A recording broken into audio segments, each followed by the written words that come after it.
আমার নাম চম্পা। চম্পা, আপনার এই কি হয়? আমার ছোট ভাই আর বড় ভাই। ওদের সাথে আমাদের আগেও ওরা আগে একবার আমাদের বাড়ি যাইয়া মারিয়া ওর ঠ্যাং ট্যাং ভেঙে দিয়েছে। তারপরে আমরা এটা শাহাদাতের ছেলে, শাহাদাতের দুই ছেলে, একটার নাম হইলো মিলন, একটার নাম হইলো নাইম। আরো আছে আগের বার মারছে স্বপ্নীল, বাসেল, আরো অনেক ছেলে আছে। আমি অত নাম জানেন? সাইফুল, এটা আগের বার মারছে, এবারও তারাই মারছে।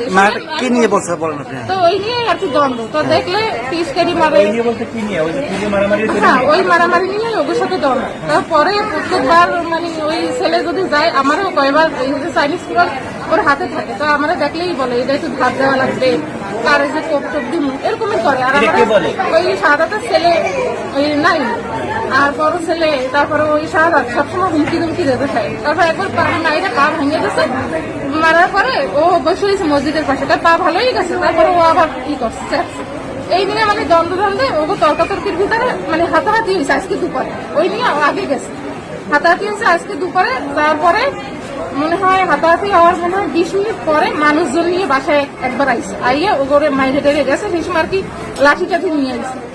পরে তার মনে হয় আধা ঘন্টা পরে মনে হয় 30-40 জন মানুষ চাইনিজ চুরাল, রামদা, তারপর হকে স্টিক, তারপর এমনি ওই জায়গায় হোটেল দেয়, ওই যে নান্না হসপিটালের হোটেল, ওই জায়গায় যে কাঠগুলা আছে ওই কাঠগুলা নিয়ে আইসা আমাদের বাড়ির ভিতরে আইসা তারপরে কোপাই গেছে।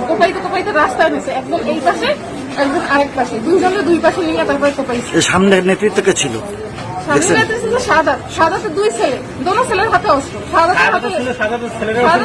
সাদাতে ছিল, ওর হাতে ছেলেদের হাতে চাইনিজ কুড়াল ছিল। এটা হচ্ছে মূলত হচ্ছে আমি কি বলি, আপনি মূলত পূর্ব শত্রুতার জন্য এই গ্যাঞ্জামটা, তাই তো? ওর হাতে বড় কাজ ছিল। পরে আমার মা ঠেকাইতে গেছে, আমার মারেও মারছে। আমি যখন মারতে গেছে আমার আমিও পরে ওর সাথে এত মানুষের সাথে কি পারি, আমি একটা লাঠি নিয়েছি। পরে আমার যে চাইনিজ কুড়াল দিয়ে কোপ দেওয়া হচ্ছে, আমি লাঠিটার জাগাইছি আর পারিনি। আর ওই জায়গায় একটা ভাই গেছিল, হে মারি ঠেকাইছে, হের হাতেও ইঞ্জুরি হয়েছে। হ্যাঁ এই নিয়ে তারপর তো আমরা হাসপাতালে চলে এসেছি। ওই এলাকার মানুষ সবাই সাক্ষী দেবো।